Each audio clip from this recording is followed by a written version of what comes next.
O podcast que você ouve agora é uma produção da Central 3.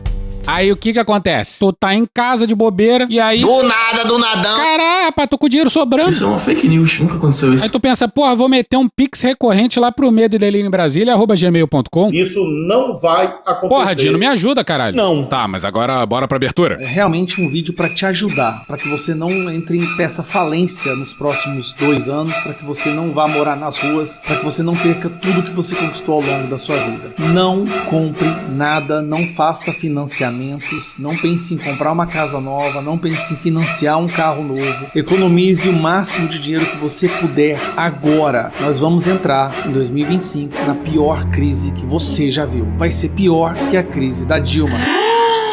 O Brasil cresce mais de 3% há 4 anos, contra todas as previsões dos economistas.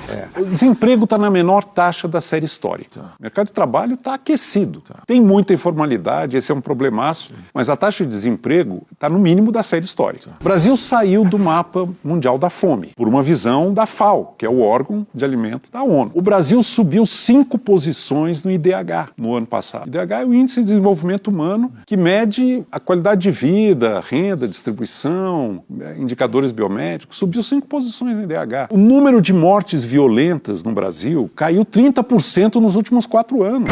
Medo e Delírio em Brasília. Vocês percebem a loucura? Legal. Olá, bem-vindos ao Medo e Delírio em Brasília com as últimas notícias do que restou do Brasil. Bom dia, boa tarde, boa noite. Bom dia, porra. Por enquanto. Eu sou o Cristiano Botafogo. Botafogo é bairro, viu, meu filho? Cristiano, seu lixo. Seu lixo. Seu lixo. Seu lixo. Seu lixo. Seu lixo. Calma. E Cristiano. Aquele verme maldito. Cristiano. E aí? E o... Brasília, depressão. Como é que chama, gente, o podcast dos caras? E o Medo e Delírio em Brasília. Medo e Delírio em Brasília. Isso. Beijo pra eles. Medo e Delírio, hein? É um programa que, pô, mano, meio duvidoso, né, mano? Fora seu Medo e Delírio em Brasília, pô. Eu não ouço Medo e Delírio. É escrito por Pedro Daltro. Um abraço, Daltro. Meu queridíssimo Pedro Daltro. Um beijo pro Pedro Daltro. Pedro Daltro. Pedro Daltro. Pedro Daltro. Todo mundo sabe quem é. Parabéns a toda a equipe de roteiro. E um beijo pro Pedro Daltro. Pedro pro beijo Daltro. Eu consegui descobrir quem está por trás do Medo e Delírio em Brasília. Eu nem conheço os caras. Esse é o episódio 66 de 2025. Ah, é? Foda-se. Bora passar pano? Não. Tá, mas bora tentar passar um pouquinho menos de raiva? Bora!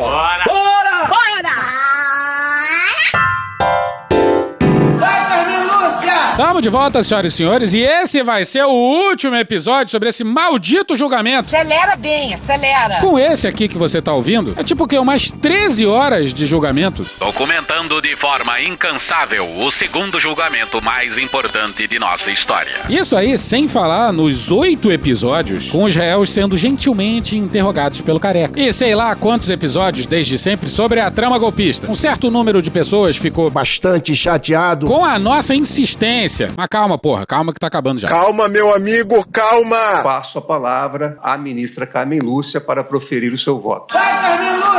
O que há de inédito, talvez, nessa ação penal é que Sua mão é meu pau. Não. é que nela pulsa o Brasil que me dói.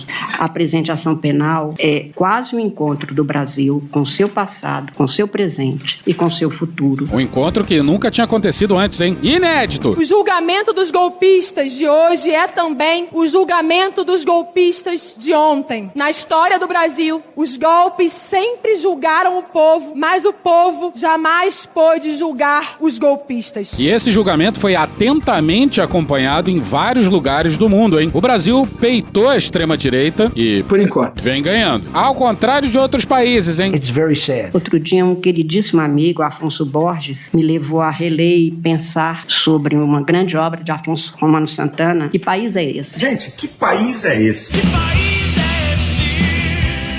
E ali o autor poetava... Punheta pra todo mundo. E ali o autor poetava...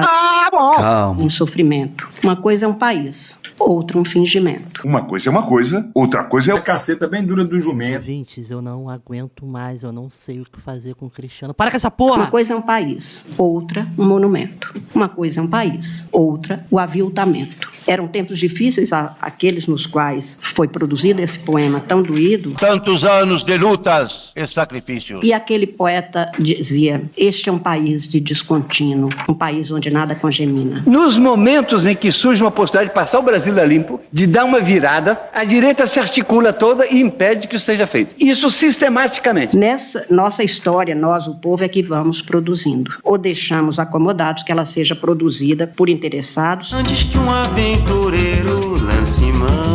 Nem sempre, ou com muita frequência, lamentavelmente, não preocupados em atender os interesses legítimos da sociedade. Tem uma classe dominante ruim, ranzinza, azeda, medíocre, cobiçosa, que não deixa o país ir para frente. Que, no entanto, hoje são objetivos postos na Constituição da República, numa Constituição democrática. O documento da liberdade, da dignidade, da democracia, da justiça social do Brasil. O descontínuo da história jurídica e política do Brasil dá-se em grande parte pela reiteração de atos, fatos e práticas reiteradas de rupturas constitucionais, institucionais, políticas, que impedem a maturação democrática deste país, que impedem o surgimento de novas lideranças sociais e políticas que poderiam fazer florescer novas ideias, novas formas de atuar no espaço da República, que neste mundão desarvorado e desalentado, em que vendilhões negociam mentes e gente sem precisar sequer se levantar de suas poltronas, porque apertar teclas que movimentam algoritmos e criptomoedas não demanda mais que uma ordem verbal, neste mundo, florescer uma nova forma de atuar na sociedade é importante para fazer com que essa vida seja uma aventura mais amena. A gente sabe o que esse papo de anistia, de transições por cima, de jogar para baixo do tapete as feridas nacionais, o que isso já deixou de marca na história brasileira. Bem demais a Carmen Lúcia, hein? Vai, Carmen Lúcia! E por isso, a importância de cuidar do presente processo no ano em que comemoramos 40 da redemocratização, do início da redemocratização. Estamos a 25 dias de completar 37 anos de início de vigência da nossa Constituição, de 5 de outubro de 1988. Temos ódio à ditadura, ódio e nojo. E nessas quase 4 décadas de vigência da Constituição. Discordar,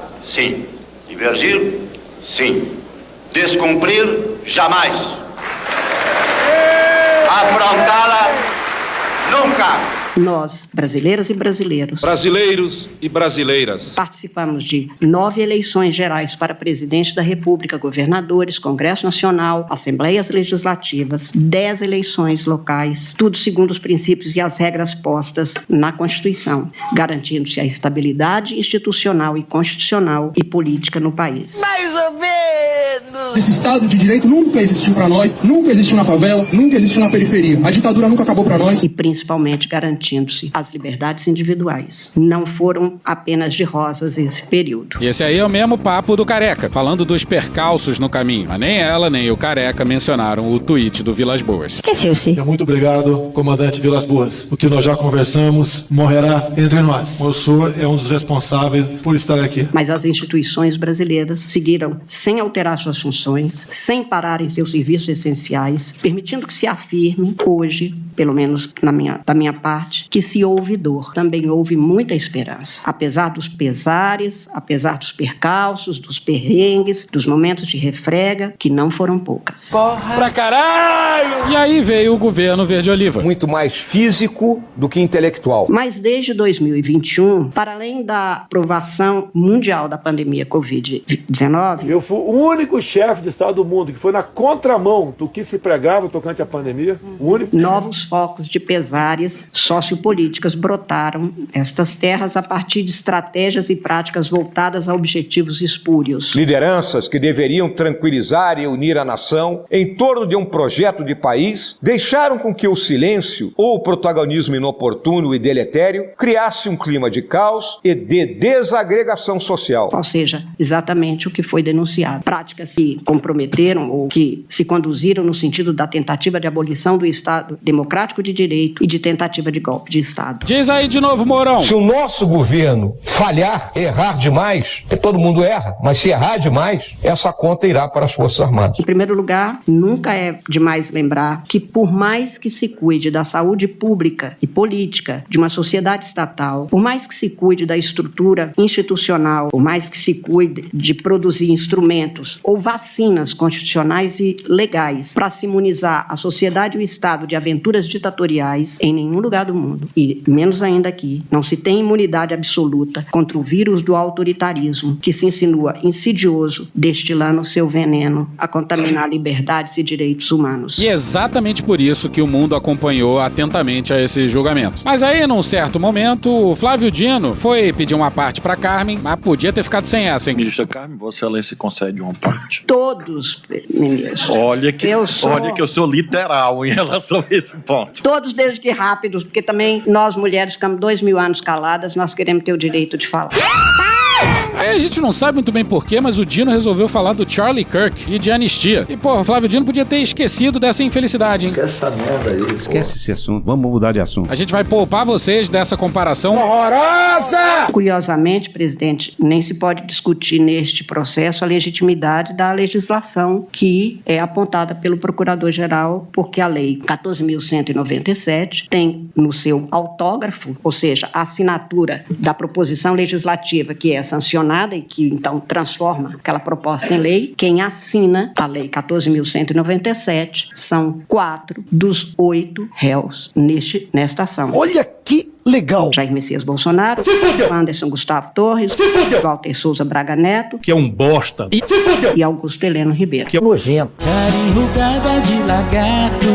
Eles é que assinam este projeto de lei. Ai, tu se fudeu! E a Carmen fez o voto mais bonito desse julgamento, hein? De fato, estava bem escrito. Não sabiam os agressores do 8 de janeiro que o prédio sede do Supremo Tribunal, na leveza de suas linhas e na transparência de seus vidros, enquanto símbolo da democracia constitucional, é absolutamente intangível. A ignorância crassa da força bruta. Quebrando tudo e cagando essa bosta aqui! Cagou lá no banheiro, fez uma sujeira lá!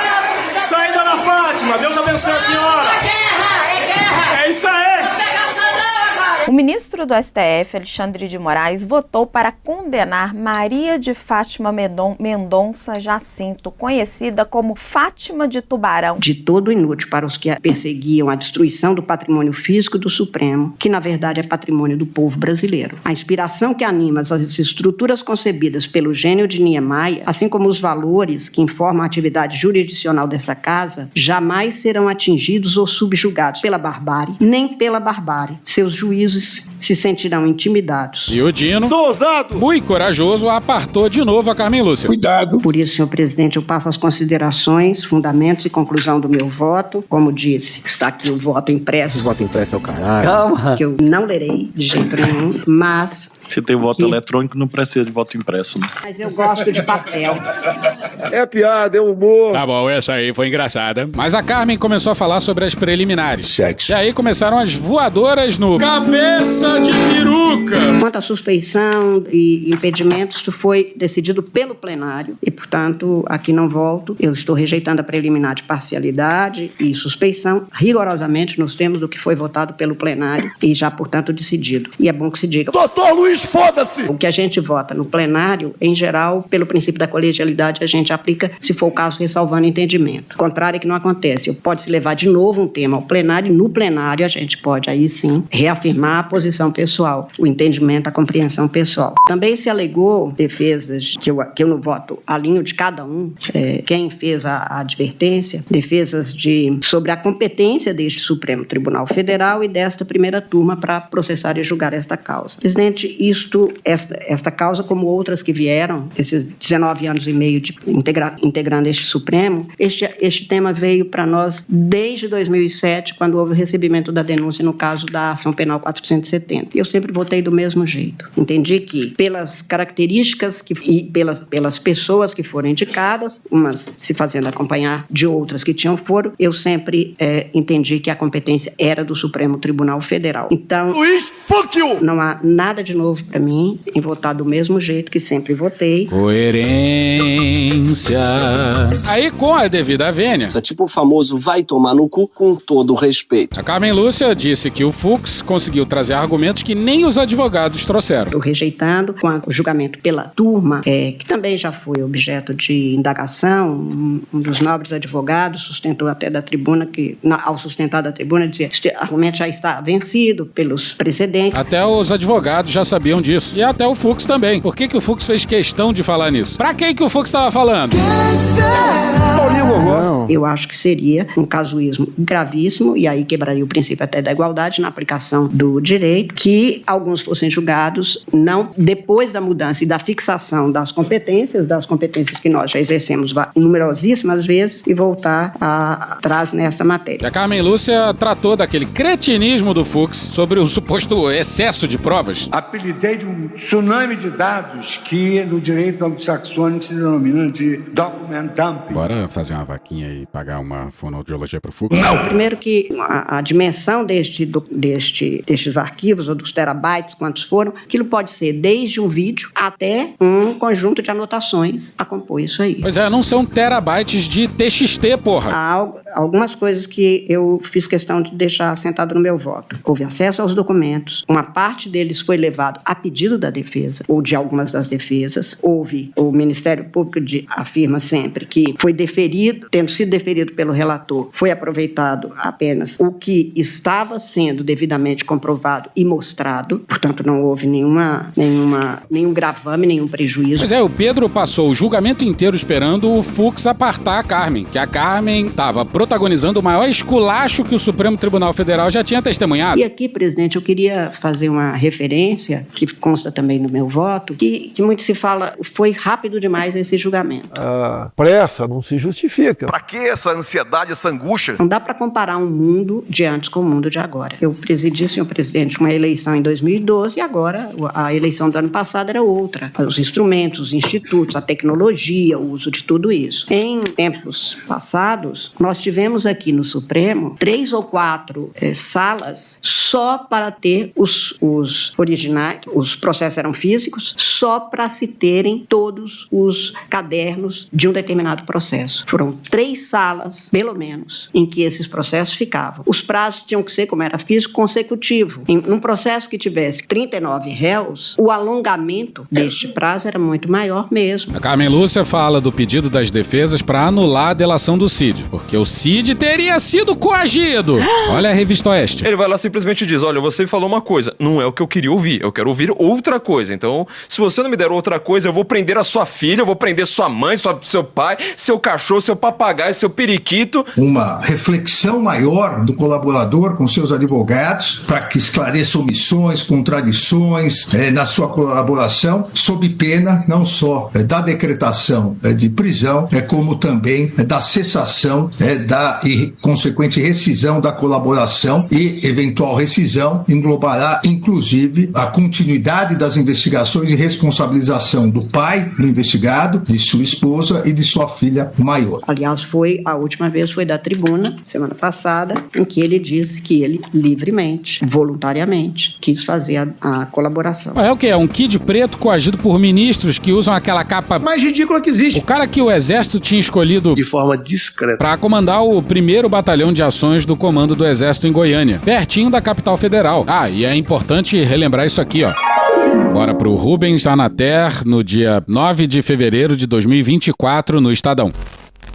O relatório da PF indica ainda que em 2 de janeiro de 2023, já sob o governo Lula, Mauro Cid buscou o general Teófilo, abre aspas, com a informação de que poderia ser preso nas primeiras semanas do ano, fecha aspas. O general tranquilizou o colega de farda, dizendo que o então comandante do Exército, Júlio César de Arruda, garantiria sua proteção. Deu errado. Abre aspas, fique tranquilo, Cid. Vou conversar com Arruda hoje. Nada lhe acontecerá. Fecha aspas, aponta a mensagem apreendida pela PF. E o Arruda se recusou a cumprir a ordem do Lula e cancelar a nomeação. Bora ouvir a Daniela Lima no dia 23 de janeiro de 2023, na CNN.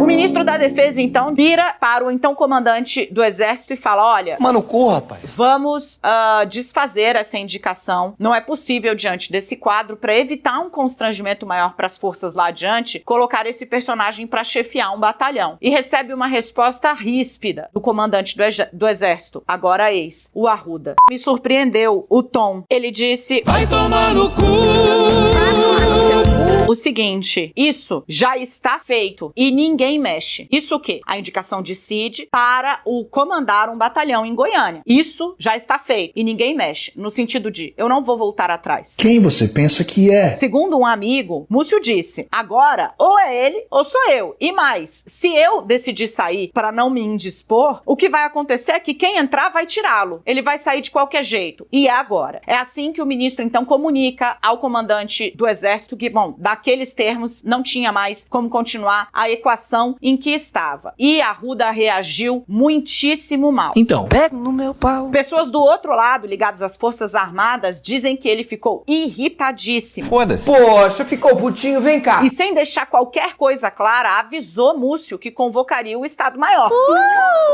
Que mais? É uma reunião dos generais, né, mais antigos. Essa reunião também é tensa. A impressão que se fica é que o comandante do Exército Arruda tenta fazer um movimento para emparedar o ministro da Defesa e não consegue. Deu errado. O Fux encheu a porra do saco dizendo inúmeras vezes que não havia qualquer organização criminosa. Como se precisasse ter endereço e CNPJ, funcionário contratado e os caralho, pra sistematicamente atacar as instituições, especialmente o sistema eleitoral brasileiro. E como se esse ataque fosse obra do acaso. Tudo que se inventa a respeito de algo é para plantar uma desconfiança. Pra caralho.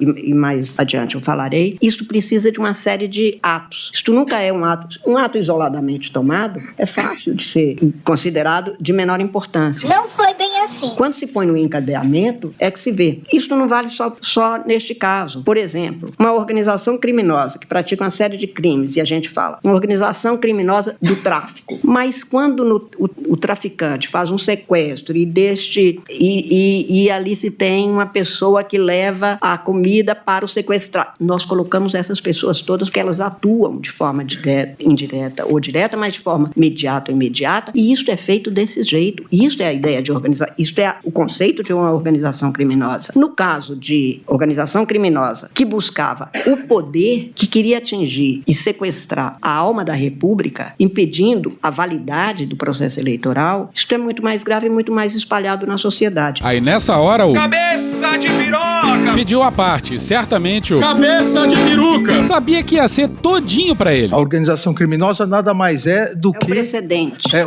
Uma sofisticação do que existia na legislação. E ministra Carmen, muito importante nós deixarmos muito claro, e principalmente, os autos isso já está muito claro, mas principalmente para... O doutor Luiz, foda-se! Para a sociedade, é que, como eu disse no primeiro julgamento, lá em 2023, que não foi um domingo no parque, como Vossa Excelência agora fala novamente. Mas depois da intente, gente desumana ao rol da papuda se uniu. Foi um golpe, não foi um passeio no parque. Quem fala o contrário não viu. Não foi um passeio na Disney. Aqui não é Disney. Foi uma tentativa de golpe de Estado. Não foi combustão espontânea. Do nada, do nadão. Não foram baderneiros descoordenados que, ao som do flautista, todos fizeram fila e destruíram a sede dos três poderes. Foi uma organização criminosa. E vocês lembram do Fux dizendo que não tinha nada de errado na reunião dos Kids Pretos, né? A alegação me causou perplexidade, considerando que a reunião foi realizada em um salão de festas de um condomínio da Asa Norte, Brasília, onde o pilotismo é aberto ao público. E não há privacidade necessária para discussão de assuntos tão sensíveis. Um grande escândalo. E o Careca não deixou passar batido. Se nós pegarmos, ministro Flávio, sexo selvagem, um fato isolado, a reunião dos Kids Pretos, que na verdade foi num salão de festas fechado. Ou seja, irrelevante. Que na verdade foi num salão de festas fechado. Na cara, que loucura. Mas a reunião dos Kids Pretos, eles não podem se reunir. A questão é o desencadeamento de tudo. Nós estamos num contexto, assim, estava contextualizado. É por isso que desde a utilização dos órgãos públicos, que eu demonstrei no meu item 1, e houve toda, e Vossa Excelência agora bem colocou, houve toda uma organização e uma utilização de GSI, ABIN, Ministério da Justiça, com a utilização da PF e da PRF. 3 letras. Obviamente, de parte dessas pessoas, Ministério da Defesa, a questão das urnas. Era papo pro Fux pedir aposentadoria depois dessa, hein? Pede pra sair! Pede pra sair! Diga, ministro, e eu tenho certeza que Vossa Excelência também, que nós não estamos aqui julgando instituições. Exatamente. Nenhuma. Mas a gente aqui tá.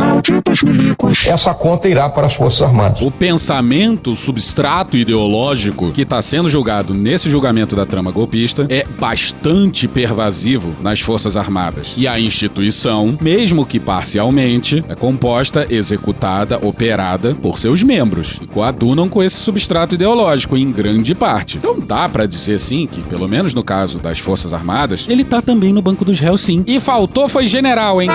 O Fux também tinha enchido o saco de que não tinha arma, de que organização criminosa tem que ter emprego de arma, etc e tal, blá blá blá. Blá blá blá blá. Hey, Fux! Essa organização criminosa, e esse é o sentido do meu à parte, ministra Carmen, fortemente armada. Organização criminosa com emprego de arma, porque a lei exige emprego de arma. E já foi reconhecido aqui, já a maioria nesse sentido, da condenação de 2 réus, o colaborador Mauro Cid. Passarinho cantando, olha a faca! Olha a faca! E o general Braga Neto, Que é um bosta. em virtude do planejamento Punhal Verde e Amarelo. Pouco tempo você não via as cores verde e amarela por aí. E a Operação Copa 2022, onde havia forte armamento, forte armamento, forte armamento, forte armamento, forte armamento, forte armamento.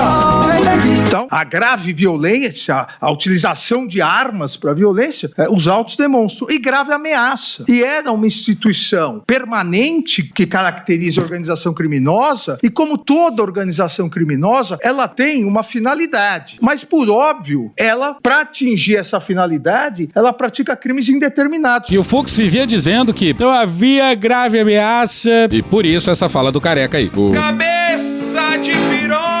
Tava tão puto com o cabeça de peruca que ele meteu um PowerPoint de aparte. Agora sim, rapidamente, como eu disse, presidente, uma imagem vale mais do que 1000 palavras, por favor. Nós começamos com... No nosso Supremo Tribunal Federal. Se isso não é ameaça, Isso grave ameaça, não acontece. Pois é, o Alexandre de Moraes está remixando a própria fala com a fala do Bolsonaro. E é uma voadora no cabeça de peruca. E dizia não ter havido grave ameaça. E o que vai a seguir é o que rolou ao vivo no STF. Ou esse ministro se enquadra, ou ele pede para sair.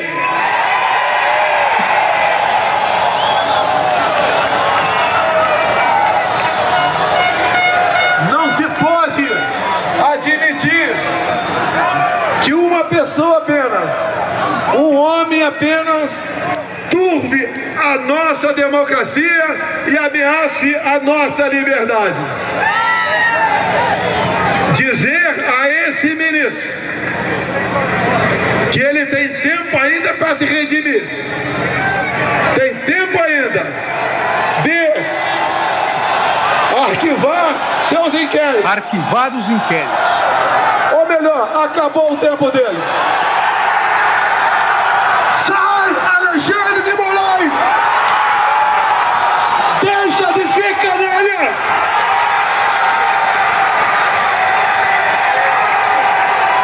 Deixe de oprimir o povo brasileiro! O Fux falou que o STF cria precedentes para 18 mil juízes, que teriam precedente agora para censurar. E algum de nós aqui, o nosso eminente decano, algum de nós permitiria e afirmaria que isso é liberdade de expressão e não crime se um prefeito numa cidade do interior, mediante milhares de pessoas, insuflar o povo contra o juiz da comarca, dizendo que não vai mais cumprir decisões do juiz da comarca? Nós aqui placitaríamos isso? Qual o recado que nós queremos deixar para o Poder Judiciário brasileiro? Qual o recado, qual o precedente que nós queremos deixar para o juiz lá da comarca, que não tem a segurança que nós temos? Isso não é uma grave ameaça ao funcionamento do Judiciário? Determinar, arquive o inquérito, chega, saia. Por favor. Parece que essa figura, eu vou tratar no meu voto, é uma coação institucional, que me parece própria dos crimes contra o Estado Democrático de Direito. não sei se ficou claro, mas esse aparte sobre o aparte aí é do... que atualmente é presidente da primeira turma. Então, coagir uma instituição para que se arquive algum inquérito, para que se arquive um processo, isso é inadmissível e faz parte dos crimes contra o Estado Democrático de Direito. Prometo terminando, ministra Carmen. Termina que eu tenho um voto para Me deixa falar. O Alexandre de Moraes falou, mostrou mais cenas do acampamento do dia 8 de janeiro. Ah, foda-se, todo mundo tá cansado de ouvir essas merdas por aqui. Bora voltar com a Carmen. Vai, Carmen Lúcia! Porque em certo momento ela elogia os generais supostamente democratas. Entre aspas. Não, brother. Proibido elogiar general sujeito à paulada. Na sequência, ela perguntou algo pro Flávio Dino E apenas a lembrança do golpe de 64 é curiosa porque no golpe de 64 tinha menos prova documental do que nessa tentativa. Nessa tentativa agora só faltou ata. Palavra ata, aos tantos dias. Apesar de... Agora, no golpe de 64 tinha menos prova documental. Na verdade, as provas documentais só emergiram com a abertura dos arquivos do governo dos Estados Unidos. Mas nesse caso, ainda há essa singularidade que Vossa Excelência destaca. O standard probatório é não só testemunhal, como documental. Talvez isso até seja uma, não sei, só cogitando. Nós estamos numa sociedade em que as pessoas querem tanto se mostrar mais do que ser, que elas querem mostrar que elas participaram, que elas fazem, que elas dão um golpe, e aí elas vão deixando rastros, porque elas fazem maquete do projeto, elas desenham, mostram, fotografam, como se fotografa a comida do dia a dia, dizendo, olha, eu como. Não, você come, tá certo, eu não preciso mostrar. Mas talvez a documentação que veio, que Vossa Excelência lembra bem, quer dizer, chegou-se nessa Operação 142 encontrar-se uma pasta intitulada Memórias Importantes. E a memória era naqueles documentos de golpe. A instrução processual, portanto, reforça com manuscritos, com arquivos, com digitais, com planilhas. Doutor Luiz, foda-se! Se diz assim, aquela caderneta de um dos réus, no caso do Augusto Heleno, Rodrigues Pereira. Maravilhoso! Ribeiro Pereira. Aquela caderneta era só de notas pessoais. Meu pau. Nos seus pais. Ou seja, além de pretender criminalizar discursos críticos ao sistema eleitoral, também se pretende punir até mesmo rascunhos privados, com argumentos que questionem o processo de votação. Teu cu! Mas quem faz notas pessoais, que na hora que se confronta, dá exatamente o que estava sendo cogitado, idealizado, numa tentativa, além do que, neste caso, mesmo que não tivesse essa caderneta, o tanto de provas produzidas era suficiente para chegar a isso. É óbvio! E aí faço um parênteses rapidíssimo, que outro dia, entrando numa farmácia, uma senhora falou que Vossa Excelência era muito, não sei qual a palavra que ele usou, mas não foi muito bacana, não foi. Não, ele disse assim, só porque meu marido falou que queriam neutralizá-lo. Neutralização não é ruim. Como assim? Ela disse, porque uma amiga minha que fez neutralização ficou bem. Eu falei, não, a senhora está confundindo com harmonização. Harmonização, deixa-me explicar. Mas ela queria que eu fizesse também? Claro, ela achou que Vossa Excelência... Tá difícil a vida. É na escola que a gente aprende. É piada, é humor. Tudo isso mostra cabalmente, como afirmado pelo Procurador-Geral da República, ações de grupo, violência em potencial ou violência grave, ameaças graves, coações de toda natureza praticadas portanto, Luiz, fuck you! Cumprindo-se rigorosamente todas as exigências legais. É só tapa na cara e voadora no mais cretino dos votos. Por tudo isso, eu estou considerando que, foi também dito aqui, apenas para lembrar... Luiz, fuck-se, ministro! Que haveria atos preparatórios, mas que não se começou a execução. Atos tidos como preparatório são... Luiz, foda-se!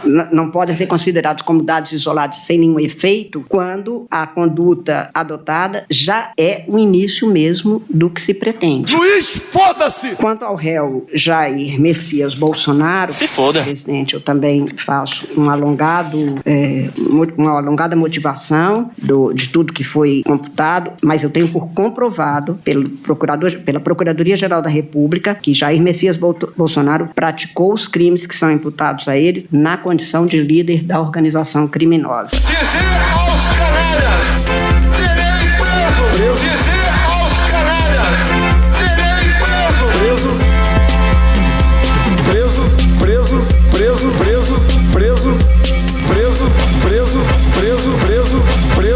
E o que mais se alega... Doutor Luiz, foda-se! ...para tentar desfazer o que foi acusado, é que não há formalmente assinatura, até onde a gente tem de algum conhecimento da história, realmente. Passar um recibo no cartório do que está sendo feito não é bem o que acontece nestes casos. E lembrando que o Fux desmereceu as minutas porque teria uma data retroativa e a outra não teria data. Não significa absolutamente nada. Então, eu tenho para mim que há um acervo enorme de provas a indicar os planos de tomada do poder pela ruptura institucional ou pela permanência forçada, o que não ficou no mundo das ideias. E não vamos passar de novo por todos os réus. Ei, fodendo! Aqui a Carmen Lúcia tá falando do Anderson Torres, ex-ministro da Justiça do governo Bolsonaro, e que na virada de 22 para 23 virou secretário de Segurança Pública da capital federal e se mandou de lá antes do dia 8 de janeiro. A circunstância também de se dizer que ele teria viajado e a circunstância dessa viagem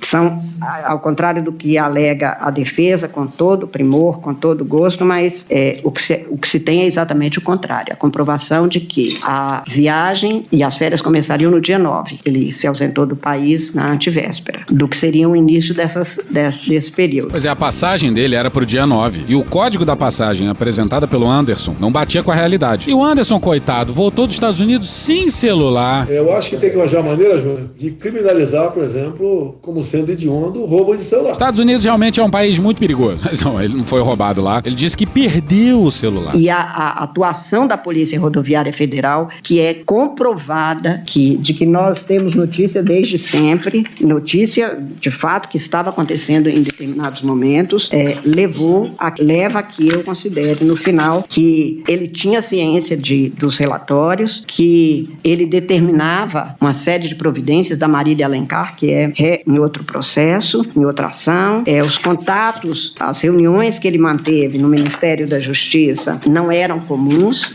não são situações, portanto, rotineiras. E segundo o Fux, era tudo absolutamente normal. Normal! Aconteceu em um município só. Não. E só se descobriu por causa de uma matéria de jornal. A descoberta proposital pela televisão da ocorrência de uma blitz da Polícia Rodoviária Federal no segundo turno das eleições no estado da Paraíba, em um desses 937 municípios, não conduz à conclusão de que a Polícia Rodoviária Federal estava sendo utilizada para fins ilícitos pelo réu Anderson Torres. Pois é, e aí acaba o voto da Carmen. E nem fudendo a gente vai cobrir o voto do... A proclamação do resultado. Por maioria, julgou procedente a ação penal 2668 com a condenação dos réus Alexandre Ramage Rodrigues, Almir Garnier Santos, Anderson Gustavo Torres, Augusto Heleno Ribeiro Pereira, Jair Messias Bolsonaro, Mauro César Barbosa Cid, Paulo Sérgio Nogueira de Oliveira e Walter Souza Braga Neto. Se fudeu, otário. Vencido o ministro Luiz Fux, que julgou procedente a ação penal apenas em relação aos réus Mauro César Barbosa Cid e Walter Souza Braga Neto, quanto ao crime de tentativa de abolição violenta do Estado Democrático de Direito, bem como julgou improcedente a ação penal em relação aos demais crimes e demais réus.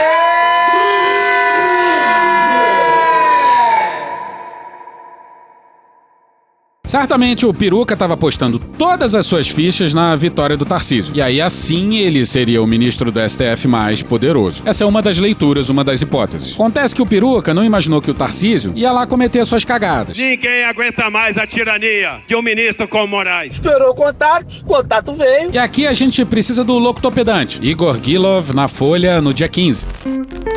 Integrantes da elite empresarial e intelectual paulistana lamentaram durante o jantar em homenagem a Gilberto Kassab do PSD na segunda-feira, dia 13, o que chamaram de erros e excessos bolsonaristas do governador paulista Tarcísio de Freitas do Republicanos. Segundo duas pessoas presentes ao encontro, em seus relatos à Folha, o tom geral foi de desalento, dado que em diversos estratos o Tarcísio era visto como uma opção palatável da direita a Lula, do PT na disputa presidencial do ano que vem. Na avaliação dos presentes, o Tarcísio conseguiu desagradar quem o via como moderado e os radicais de Jair Bolsonaro do PL, que sentiram o cheiro de oportunismo nas suas falas.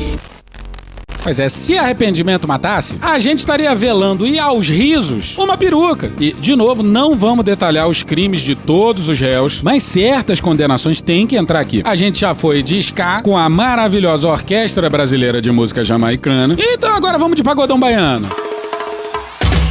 Condenar por maioria, vencido o ministro Luiz Fux, o réu Jair Messias Bolsonaro por infrações aos artigos 359L, 359M, 163, parágrafo único, incisos 1, 3 e 4, todos do Código Penal. Artigo 2º, caput, parágrafo 2º, 3º e 4, inciso 2 da Lei 12.150 e artigo 62, inciso 1 da Lei 9.605, na forma do artigo 29 do Código Penal. Totalizando a pena privativa de liberdade, definitivamente, em 27 anos e 3 meses. Sendo 24 anos e 9 meses de reclusão e 2 anos e 6 meses de detenção, aplicando o regime inicial fechado para o início do cumprimento da pena do ora condenado. E olha só, a maior potência do mundo tentou intimidar o STF e deu maravilhosamente errado. O STF não recuou e condenou todo mundo do mesmo jeito. Diz aí, Bolsonaro. Ó, papuda, espera. Boa estadia lá, valeu? Mas por conta da saúde dele, o Bolsonaro deve passar pouquíssimo tempo preso de verdade. Se bobear, vai ser só pra tirar foto, meter digital, etc e tal. Aí depois vai pra casa continuar sendo torturado pelo próprio corpo. Eu sou favorável à tortura, tu sabe disso. Mas bora com hoje. E agora também condenados. Condenar o réu Walter Souza Braga Neto por unanimidade, totalizando a pena privativa de liberdade definitivamente em 24 anos. Condenar por maioria, vencido o ministro Luiz Fux, o réu Almir Garnier Santos. Condenar por maioria, vencido o ministro Luiz Fux, o réu Augusto Heleno Ribeiro Pereira, totalizando a pena privativa de liberdade definitivamente em 21 anos. Condenar por maioria, vencido o ministro Luiz Fux, o réu Paulo Sérgio Nogueira de Oliveira, totalizando a pena privativa de liberdade definitivamente em 19 anos. Aí você achou que tinha acabado os esculachos pra cima do Fux? Tava na plateia o presidente da Suprema Corte, o Barroso, que dias depois ia anunciar a aposentadoria. Eu não participei do julgamento por não integrar a primeira turma e, portanto, não cabe a mim fazer qualquer juízo de mérito, mas fiz questão de estar aqui no encerramento desse julgamento simbólico, representando a presidência do tribunal. As compreensões contrárias fazem parte da vida, mas só o desconhecimento profundo dos fatos, Doutor Luiz, foda-se! ou uma motivação descolada da realidade encontrará neste julgamento algum tipo de perseguição política. E bora pros finalmente. Por delegação do presidente da turma, Cristiano Zanin, eu declaro encerrada esta sessão. Muito obrigado a todos.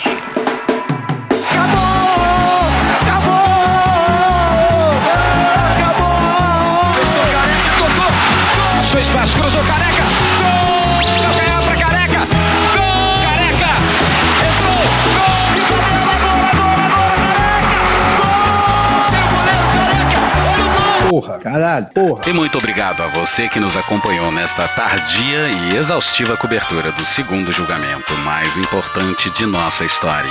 Sabemos que foi difícil, mas foi necessário. O julgamento acabou, mas a nossa cobertura não, porque vem ainda o melhor esculacho ao Luiz Fux, que ocorreu apenas dias depois do julgamento e infelizmente não foi gravado. Os ministros Gilmar Mendes e Luiz Fux tiveram um duro diálogo essa semana em uma das salas do Supremo Tribunal Federal próximas ao plenário. Em um dos intervalos da sessão de quarta-feira, Gilmar questionou Fux, de forma irônica, por ele ter suspendido um recurso em que Sérgio Moro tenta reverter a decisão que o tornou réu pelo crime de calúnia contra o próprio juiz Gilmar. O placar da primeira turma já estava em 4-0 contra Moro, mas Fux pediu vista para analisar melhor. De acordo com relatos da conversa feitos à coluna, Gilmar disse a Fux, abre aspas, vê se consegue fazer um tratamento de terapia para se livrar da Lava Jato. Caralho! Essa foi... Fecha aspas. Em seguida, ele afirmou que o colega deveria enterrar o assunto do Salvador, referindo-se a um ex-funcionário do gabinete de Fux. Rapaz! Esse rapaz aí foi citado no inquérito envolvendo uma pré-delação do Jacó Barata, um famoso empresário de ônibus do Rio de Janeiro, lá em 2017, envolvendo... Um cenário hipotético apenas, hipotético. A compra de decisões judiciais. E quando isso saiu, o cara foi demitido pelo Fux. Mas o Gilmar não esqueceu. Bora pra Mônica Bergamo na Folha no dia 22 de março de 2019. Nele, Barata, conhecido como o rei do ônibus no Rio de Janeiro, diz que um ex-assessor de Fux, José Antônio Nicolau Salvador, teria sido destinatário de uma propina de milhões de reais para ajudar a influenciar uma decisão judicial. Mas bora voltar pra pancadaria. De acordo ainda com os relatos, Fux reagiu. Respondeu que tinha pedido vista do caso de Moro para examiná-lo melhor. Ah, bate a merda, cara. E que também estava contrariado com Mendes, que falaria mal dele em diversos lugares e ocasiões. Gilmar afirmou que isso era verdade, mas que falava mal de Fux publicamente.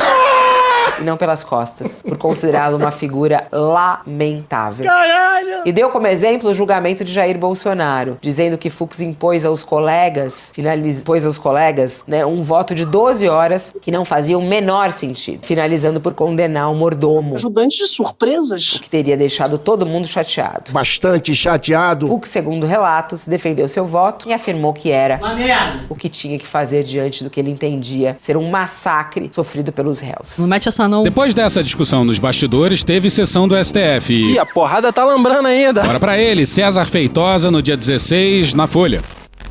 O Supremo julgava um processo sobre os valores obtidos através de condenações em ações públicas na Justiça do Trabalho não serem destinados a um fundo específico, como prevê a legislação. Gilmar usou o caso para renovar suas críticas à Lava Jato, lendo mensagens trocadas entre procuradores e acusando-os de cretinos. Fux, com quem havia discutido havia minutos, levantou-se da cadeira e deixou o plenário para não mais retornar. Que babado. Amiga, babado. E essa aqui o Fux provavelmente não ouviu. Abre aspas. O Brasil produziu, presidente, nesse período Lava Jato e quejandos, e é uma singularidade brasileira, uma jabuticaba. Um tipo de combatente, ministro Zanin, de corrupção, que gosta muito de dinheiro, é uma singularidade. Fecha aspas, completou. Pois é, já pedindo desculpa pela qualidade da imitação, vale dizer que quem meteu essa aí foi o dono do IDP. Que fase! Vivemos em tempos tão estranhos e volta e meia a gente tá dando razão a Gilmar Mendes, a Moedo, Aldo Rebelo. Pô, assim não dá. Mas bora encerrar com ele. Celso Rocha de Barros, Celso Rocha de Barros, as análises embasadas, as análises embasadas. Antes de fazer qualquer análise, eu queria só falar a frase em voz alta. Jair Bolsonaro vai em cana. Chegou fim de semana, todo mundo vai sair. Só não vai Jair, só não vai Jair. Eu vou pra rua, tomar cana com os amigos, vou curtir. Só não vai Jair, só não vai Jair. Bolsonaro vai ser preso. O Bolsonaro vai ser preso. Os magrão. Pra geral comemorar. Magrão. Vai passar 27, sei lá quantos anos na cadeia. Você vai apodrecer na cadeia! 24, é. Tá bom. Tá bom já. Foi um dia bem ruim pro Jair, logo um dia bom pra República. Maravilhoso. Se Deus quiser, a gente só vai ouvir a voz do Bolsonaro agora quando ele passar trote do sequestro falso pra gente dentro do presídio, sabe? Aqueles caras que ligam pra você, entendeu? Caralho! Mas também eu acho que tem uma outra dimensão, que é você pensar assim, pra aquele pessoal do Nordeste que teve que votar a pé. Aê, Bolsonaro Urubu, aqui é os eleitores do Lula, ó, andando a pé, 25 quilômetros pra ir votar, que tu botou a federal aqui no povoado pra proibir o povo votar pro Lula. Porque o Bolsonaro queria roubar o voto dos caras, entendeu? Então, ó, o cara que queria roubar o voto de vocês vai em cana. A polícia prendeu o cara que fez aquela sacanagem com vocês. Isso é muito bom. Esses dois caras tinham que estar na posse. Sabe? Assim, pra todos os eleitores do Lula, é muito bom, cujos votos o Bolsonaro pretendia roubar naquela eleição. Isso é muito bom. É muito bom. Pros brasileiros que prezam a democracia, que poderiam inclusive ser presos, ser mortos, em caso de instauração de um regime de exceção. É muito bom. Pra imprensa livre, pras instituições, enfim. É muito bom. Pras minorias, obviamente. Bom pra caralho, gostei de você. Vocês passaram esse tempo todo com medo do que o Bolsonaro poderia fazer, e ele fracassou e ele se ferrou, entendeu? Se fudeu. Ele vai em cana. Serei preso! Só fazendo um pequeno apelo parte aqui, tem 2 significados muito especiais. Primeiro, eu lembro do dia em que ele votou impeachment da Dilma e dedicou o voto à brilhante Ustra, o terror de Dilma Rousseff. Pela memória do coronel Carlos Alberto Brilhante Ustra. Dedicou o voto a um torturador. Perderam em 64, estão perdendo agora de novo. Então eu acho que o dia de hoje é muito significativo porque repara esse primeiro crime dele, essa primeira atrocidade que ele fez. Não a primeira, mas a primeira de uma sequência. Ela é bastante extensa. Eu fico mais do que feliz. Eu me sinto, sei lá, vingado, a gente se sente. Mas talvez nesse caso aí do Bolsonaro, justiça seja pouco, hein? Uma vingança na letra da lei. É na forma da lei, eu vou falar tudo que eu sei negar. Porra, na letra da lei, com um interrogatório com ar-condicionado e aguinha gelada. Olha, não tem como alguém que, por exemplo, perdeu um parente na pandemia, não poder se sentir vingado agora. Se você perdeu um ente querido na pandemia por falta de vacina, o Brasil não foi capaz de julgar o Bolsonaro por isso. O Brasil vai ficar te devendo essa. Mas você tem o direito de comemorar que o cara vai pra cadeia de qualquer jeito. E vamos falar do primeiro julgamento mais importante da nossa história. Eu achei isso uma certa justiça poética. Eu acho que se você perdeu um ente querido na pandemia, não tem como trazer ele de volta. Mas alguma justiça eu acho que você pode achar que foi feita, entendeu? O cara vai passar na cadeia o tempo que ele passaria se ele tivesse sido julgado por isso. E é bom que se diga que não foi julgado por isso, que o Congresso é ladrão e porque o Augusto Aras, o PGR, não fazia o trabalho dele. Tinha que ter o processo do Aras. Isso é uma coisa que seria muito urgente pra República Brasileira. Pois é, o Aras sair ileso desse processo é um escárnio do caralho, né? Um escárnio tão grande, quase maior do que o voto tântrico de 13 horas do Fux. O Aras foi o abre-alas macabro do governo militar. E tá aí, livre, leve e solto, amando a democracia. Te amo, democracia. Na volta, porque se alguém acha que esse inquérito reaberto pelo Dino vai ser esse tão esperado julgamento, não é o caso, infelizmente. O inquérito reaberto é para apurar caso de corrupção. A investigação apura suspeitas de corrupção em contratos assinados durante a pandemia de Covid-19. E pro surrealismo ficar completo, nesse inquérito não tem nem Pazuello e nem Braga Neto. Tá de sacanagem! Os 2 generais-chave da engrenagem macabra do governo de generais. E já vamos logo avisando, hein? A gente ignorou solenemente esse inquérito, foda-se. Foda-se. A corrupção na pandemia, claro que é importante. Mas, pô, vai começar por isso? Não, brother. Pra fechar, a última voadora no cabeça de peruca. Exato. Já disse agora que o Fux é um bom candidato ao Senado, Ao Senado, pelo amor de Deus. Ele não perde uma oportunidade pra fazer negócio, Valdemar. É o senhor Valdemar. Cara, se você imaginar, Darcy Ribeiro já foi senador pelo Rio de Janeiro. E é isso. Esse episódio é um cadinho mais curto. Na verdade, não. Esse episódio é o que deveria ser normal. Beijo pra vocês e semana que vem a gente já fala de outra coisa, pelo amor de Deus. E é isso. Tchau pra vocês. Vem, pianinho.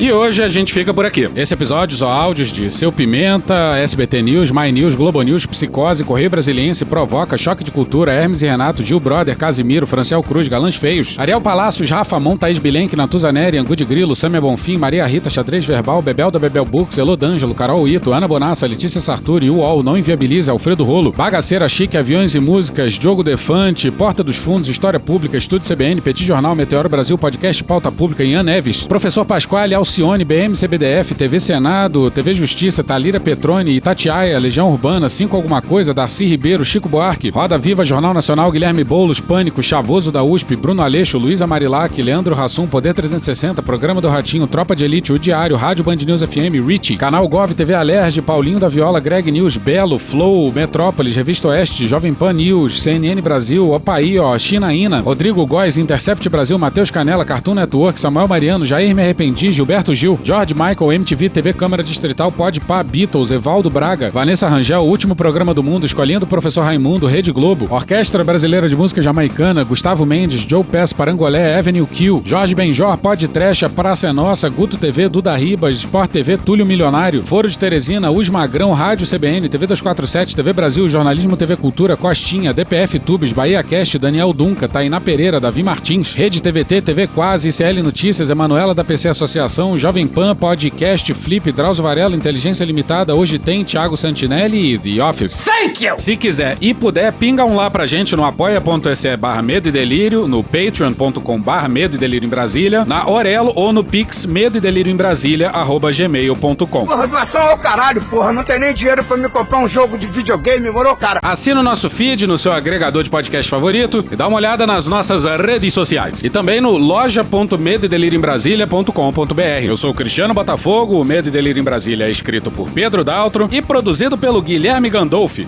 @GuiFrodo nas redes sociais. Bora passar pano? Não. Mas bora passar menos raiva? Bora. Me permite uma parte? Não lhe dou a parte. Bora ouvir o Daniel Duncan. O argumento do Fux era uma coisa mais absurda do que a outra, assim, né? Se isso fosse um país normalmente normal, assim, né? Ele tinha virado réu também, junto com os caras. Não, porque você vê a cara do Dino, que tava do lado dele, ele tava com uma cara assim, Mona, o que você tá falando? Já começou com uma clássica, né? Que era trama golpista, era uma conversa de bar. Um bar em Berlim nos anos 30. A minha parte favorita foi quando ele meteu assim: a existência de uma organização criminosa não basta pra provar a existência de uma organização criminosa. Caralho, isso não é um ministro, né? É um personagem do Choque de Cultura, né? O Luizinho Fusca. E aí ele falou e absolveu todo mundo, né? Absolveu todo mundo e condenou o Mauro Cid. É a cara do carioca, né? Condenar só o X9, né? Acabou? Não. Fala, pessoal do Medo e Delírio, tudo bem? Aqui é Tainá Pereira, eu sou coordenadora política do movimento Mulheres Negras Decidem e tô vindo aqui falar sobre a nossa campanha Ministra Negra Já, que é uma campanha iniciada lá em 2023, quando o Lula teve a primeira oportunidade de indicar uma pessoa pro Supremo Tribunal Federal. Bem, sabemos que na ocasião ele escolheu o advogado dele, o Cristiano Zanin. Na segunda vaga que se abriu, ele escolheu o Flávio Dino e agora ele está tendo uma terceira oportunidade por conta da aposentadoria do ministro Barroso. Nós recuperamos, então, a campanha, a mobilização, estamos aí nas redes, nas ruas, demandando uma mulher negra, uma jurista, para ser indicada pelo presidente para essa vaga agora. Nós temos um estudo que fala sobre as contribuições de mulheres negras para o sistema de justiça, apesar da exclusão desse grupo social tão importante, o maior grupo demográfico do Brasil, das Supremas Cortes. E temos também, que é mais importante, uma lista com 9 nomes de juristas negras altamente gabaritadas, de reputação ilibada e comprometidas com o aprofundamento da democracia, que o presidente Lula tem sumariamente ignorado desde 2023. Então, o que nós esperamos é que dessa vez ele seja mais consciente e demonstre, de fato, o compromisso que ele diz ter com as mulheres e com o povo negro no Brasil. Essa é uma demanda histórica dos nossos movimentos sociais e o Lula, ele é a nossa melhor chance de ver uma mulher negra nesses 134 anos de história do STF finalmente ocupando essa cadeira. Acabou? Não.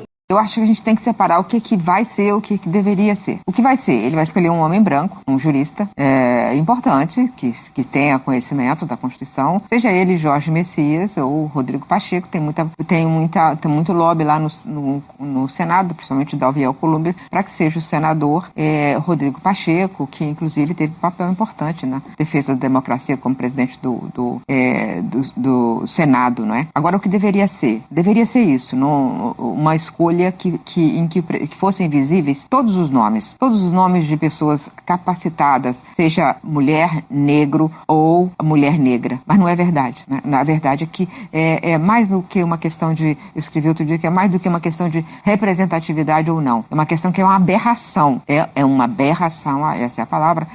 Ter o órgão que é a elite do judiciário com apenas uma mulher e 10 homens. E nenhum negro, todos brancos. Acabou? Não. Salve, salve, ouvintes do Medo e Delírio em Brasília. Aqui quem fala é Davi Martins, do Movimento Brasil Popular. E vim aqui para contar um pouco do que foi a nossa jornada nacional de luta, taxar os super ricos, alimentar o Brasil, que é um pouco da mobilização que nós tivemos em 10 capitais, onde reunimos as cozinhas solidárias e populares, agentes populares de saúde, agentes populares de direitos, né, associações de moradores, coletivos culturais, para levantar a bandeira de que o Brasil precisa ampliar a aplicação de recursos federais, estaduais e municipais, cobrando dos super ricos para ampliação de direitos sociais do nosso povo. Essa mobilização contou com reivindicações mais imediatas em torno da ampliação dos programas de cozinhas e de atendimentos sociais nas periferias, mas também com a agitação de governos estaduais como o do Romeu Zema, em Minas Gerais, que não aplica os fundos de combate à miséria miséria no estado, e do Rio Grande do Sul, que vem de um processo de criminalização das cozinhas solidárias, a privatização de setores do Departamento de Águas do estado. Então, por Brasil afora, a gente teve esse conjunto de ações. Então, obrigado aí pelo espaço. Acabou? Não. Nós vivemos o período mais destrutivo da história do trabalho no capitalismo, fundamentalmente por 2 motivos. Estamos num quadro de crise estrutural que está destruindo a natureza, né, exacerbando todos os tipos de xenofobia, racismo, genocídio, tudo isso que nós estamos vendo. Em relação ao trabalho, a tragédia é pior. Num contexto de crise estrutural, o Cal Polanyi, este sim, um grande cientista social do século passado, falou, referindo-se ao capitalismo no século passado, que era um moinho satânico. Bom, você imagina o que o capitalismo é hoje, se perto do século passado ele é um tresloucado. E por que é um sistema tresloucado? Porque você tem hoje 2 grandes movimentos em curso. É o universo neoliberal, profundamente imbricado com o sistema financeiro. A lógica do sistema financeiro, e não é mais o capitalismo industrial, quem domina o mundo hoje é o capital financeiro, que só pensa naquilo. E naquilo o quê? Dinheiro tem que gerar mais dinheiro. Se o sistema financeiro pudesse eliminar o trabalho e enriquecer-se, ele faria. Em palavras claras e diretas, eliminar trabalho vivo e ampliar trabalho morto até o limite. Como ele não pode acabar com o trabalho vivo, ele pode reduzir o trabalho vivo ao limite, depauperá-lo, defraudá-lo, destroçá-lo, porque o capital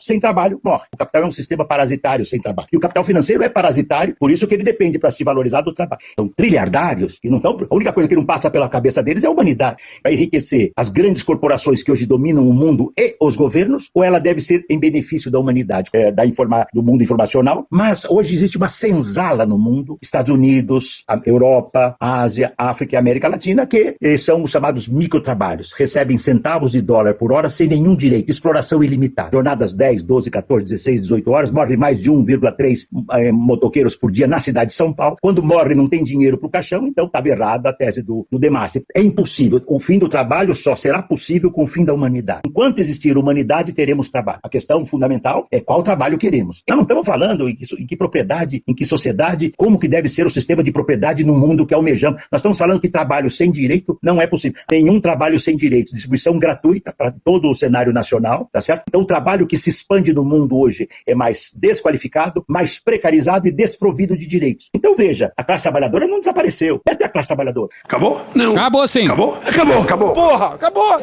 Beijinho, sigamos com muito amor e poesia. Ouve a voz do seu períneo. A boca é um ânus da face. Varanda do pum. Lexotan não se toma na veia. Essa porra é maconha? Quando você é jovem, qualquer pessoa que tem um baseado vira seu amigo. O Bolsonaro sendo atropelado. Tô de acordo. Fazer as pessoas passarem fome. É isso. Cenoura, cenoura. Mais ou menos isso. Que porra é essa aqui? É maconha essa porra? Quem fuma 200 baseados? Muita gente. Mas muita gente. Conversa de bêbado. Nem todo artista é maconheiro, mas todo maconheiro é um artista. Algum delírio. Presunto Parma, vamos lembrar, não é qualquer presunto. Não é proibido no Brasil transar. Antigamente as pessoas ainda coçavam a virilha, hoje nem isso coça mais. Pegue sua Toyota, empurre dentro do seu cu. Um Opalão, um Chevette, um Gol Bolinha. Vai deixar eles mijarem em cima de você? Lixo. Arrombado. Vai entrar o grosso. O grosso chegou!